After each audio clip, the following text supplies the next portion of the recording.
Satellite जा रहा है तो भारत मार के गिरा सकता है। आपने कभी कभी सुना होगा कि कोई अमेरिका का सैटेलाइट है गिरने वाला है, सुने? कैसे गिरने वाला होता है समझिएगा। एयर स्पेस किसे कहते हैं? सारी मिसाइलें हम लोग के पास, मिसाइल टेक्नोलॉजी में इंडिया दुनिया का लीडिंग कंट्री है। क्रूज मिसाइल, बैलिस्टिक मिसाइल, ज्यादा खतरनाक कौन? यहाँ यूएसए और यहाँ पे सब ईरान। तो अगर इसको मिसाइल मारना होगा ना, पूछो जो कब वो पता भी नहीं ना चलने देगा आपको। इस अमरीका नाच देगा सब। कैसे? अब इसमें एक बवाल हुआ है, देखो ध्यान से। अब इसमें एक बवाल हुआ है, देखो ध्यान से। इस अमरीका नाच देगा सब। कैसे? यहां तक तो समझ में आ गया ना। अब यहां से ना हुआ कि एयर स्पेस किसे कहते हैं? एयर स्पेस उसे कहते हैं जहां तक उस देश का अधिकार होता है। जैसे जमीन पे हमारा अधिकार है, वही तो आसमान पे भी अधिकार है। लेकिन ये तो घनघोर दिक्कत कि आसमान पर कहां तक आपका अधिकार है? क्षोभ मंडल तक, समताप मंडल तक, मध्य मंडल तक। आयन मंडल में कैसे अधिकार दे दीजिएगा? पता चला आप आयन मंडल में अधिकार दे दीजिए कि जिसके ऊपर जो आयन मंडल उसका। अब पता चला अमेरिका का सैटेलाइट श्रीलंका के ऊपर गया तो मार के गिरा दिया। हे मार हो लो हो, तो भाई एक लिमिट तक ही देंगे ना आप। क्योंकि जैसे आप एयर स्पेस दे दिए, इसका मतलब आप उस देश से परमिशन लीजिए, अदरवाइज में उस देश की सैन्य कार्रवाई हो जाएगी कि नहीं? तो ये तो हुआ बवाल। तो कैरेमल लाइन खींचा गया। कौन सी line? Caramel line. Caramel line 100 kilometre की होती है। किसकी होती है? 100 किलो। यहीं तक हमारा एयर स्पेस होता है। कैरेमल लाइन तक ही हमारा एयर स्पेस होता है। यानी अगर इसके नीचे कोई सैटेलाइट जा रहा है भारत के ऊपर से, तो भारत मार के गिरा सकता है। ये कहा इसके ऊपर जाएगा तो नहीं गिरा सकते। तो कैरेमल लाइन वह रेखा है जो अंतरिक्ष के बॉर्डर लाइन को दर्शाता है कि उसके ऊपर से हम अंतरिक्ष को मानना चालू कर देते हैं। उसके ऊपर से अंतरिक्ष को मानना चालू कर देते हैं और वहां से एयर स्पेस समाप्त हो जाता है। एयर स्पेस क्या हो जाता है? समाप्त हो जाता है। Any problem? बताइए। ये तीनों को हम कहेंगे सममंडल। कौन सा मंडल? सममंडल। और इन दोनों को कहेंगे विषम मंडल। बताइए, विषम मंडल। हवाएं सबसे पतली कहां होंगी? बहिर्मंडल। उससे थोड़ी भारी, सबसे भारी हवाएं क्षोभ मंडल में। यही रीजन है कि क्षोभ मंडल में किसी चीज की स्पीड आप बहुत ज्यादा नहीं कर सकते। इसलिए मिसाइल वगैरह को भी देखिएगा ना, जब लॉन्च कीजिएगा ना, तो सबसे पहले जो फास्ट मिसाइल होती है क्षोभ मंडल को छोड़ देती है। क्षोभ मंडल को छोड़ देती है। तो जितनी फास्ट मिसाइलें होंगी वो क्षोभ मंडल को छोड़ देंगी सीधे। जैसे मान के चलिए यहां यूएसए और यहां पे सपोज कीजिए रसिया है। अभी तो ईरान चल रहा है, ईरान। तो अगर इसको मिसाइल मारना होगा ना, सबसे पहले छोड़ेगा अंतरिक्ष में और यहां से ऐसे जाएगी मिसाइलें, तो तेज पहुंच जाएगी। भले दूरी ज्यादा है लेकिन तेज पहुंच जाएगी।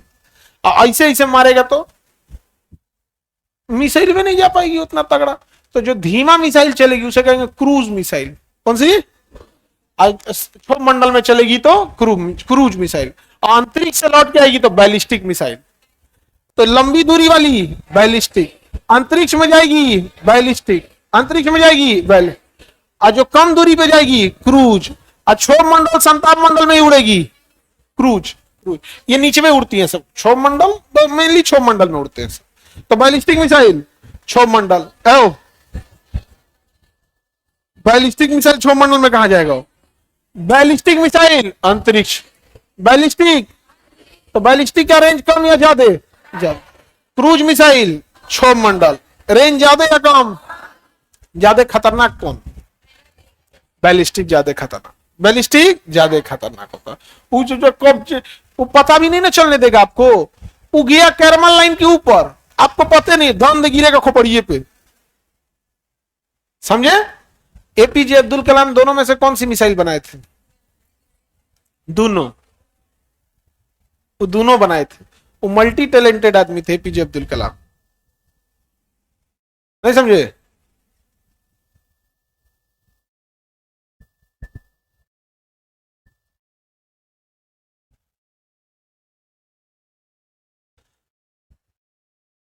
Any problem?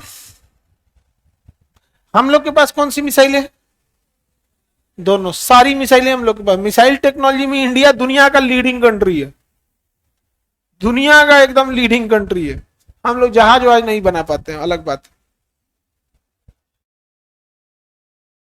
हम लोग जहाज नहीं बना पाते, जहाज सब खरीद के आया है, हेलीकॉप्टर सब खरीद के आया, तो हम अपना जहाज की टेक्नोलॉजी में अभी थोड़ा पीछे है। अभी तो स्टार्ट कर रहे हैं एयरबस और टाटा के कोलैबोरेशन से, अच्छा कारखाना लगा है। Any problem? अब देखते हैं हम लोग ध्यान से, कक्षीय चाल क्या होता है। अगर कोई ग्रह को हम, अगर किसी उपग्रह को हम पलायन वेग से पृथ्वी के बाहर भेज दें, पृथ्वी के बाहर भेज, और वो पृथ्वी के चारों ओर क्या लगाने लगे, चक्कर लगाने लगे, इसी को कहते हैं कक्षीय चाल। ये होता है √GR, ऑर्बिटल वेलोसिटी VO। ये चक्कर लगाने के लिए क्या चाहिए, √GR, और भागने के लिए 2GR। देखो फॉर्मूला एक जैसा लग रहा है, इसमें GR है, उसमें 2GR है। तो छोड़ने के लिए √2GR, और घूमने के लिए, तो पृथ्वी का चक्कर लगाने के लिए √GR, इसे कहते हैं कक्षीय चाल। क्या कहते हैं, कक्षीय चाल। समझ में आ गया कि नहीं आ गया? देखिए उसमें लिखा होगा कक्षीय चाल, √GR। कितना है पृथ्वी का,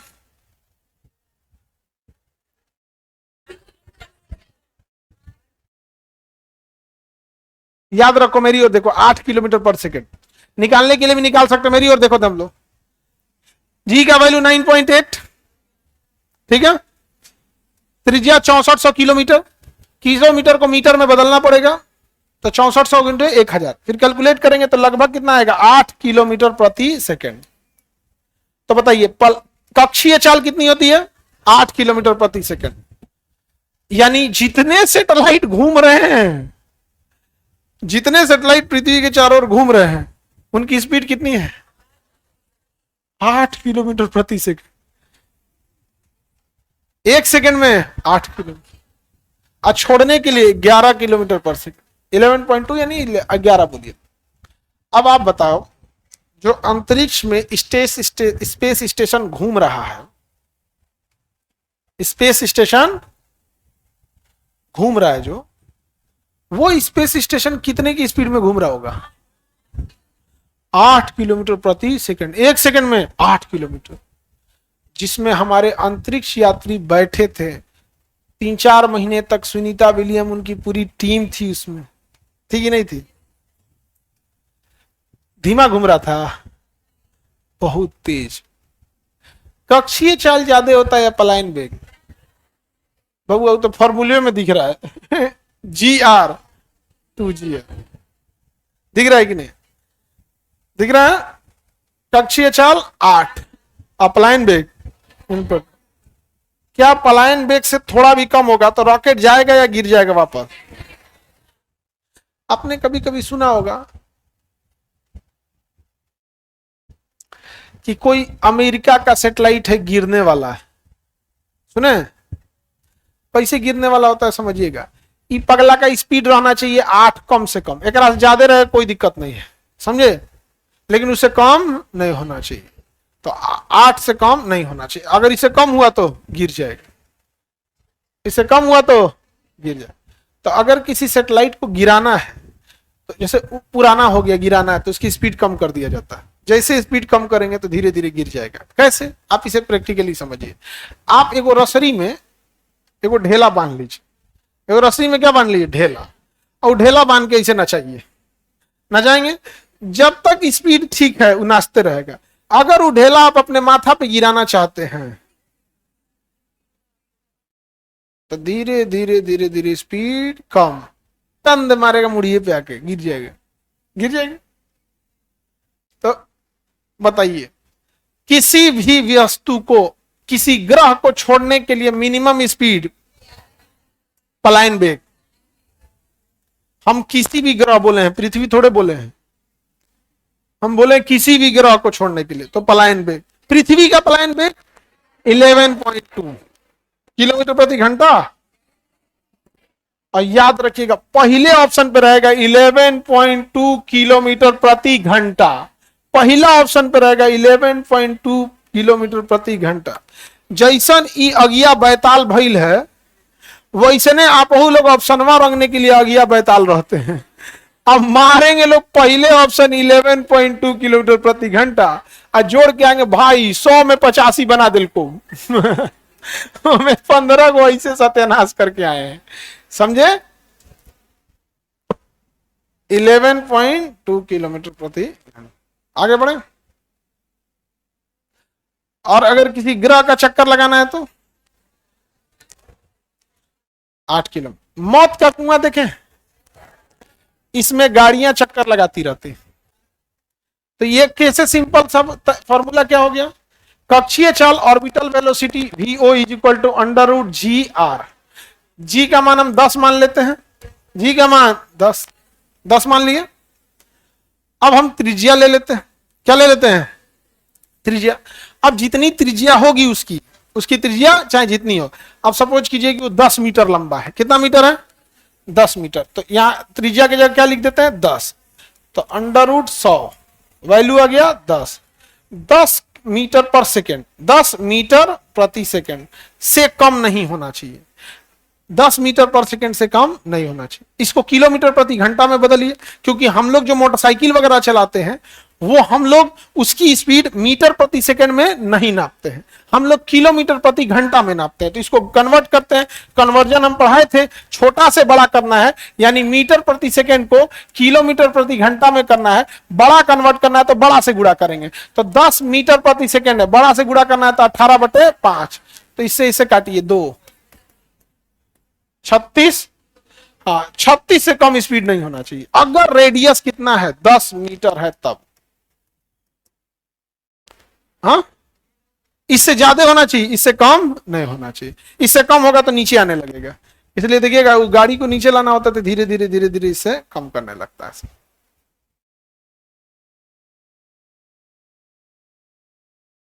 सैटेलाइट को पावर कैसे मिलता है, उस पे सोलर पैनल लगे होते हैं और धूप से चार्ज होता है। अंतरिक्ष में अंधेरा रात नहीं होने वाला है, उसमें बैटरी लगी है और धूप से चार्ज होता है।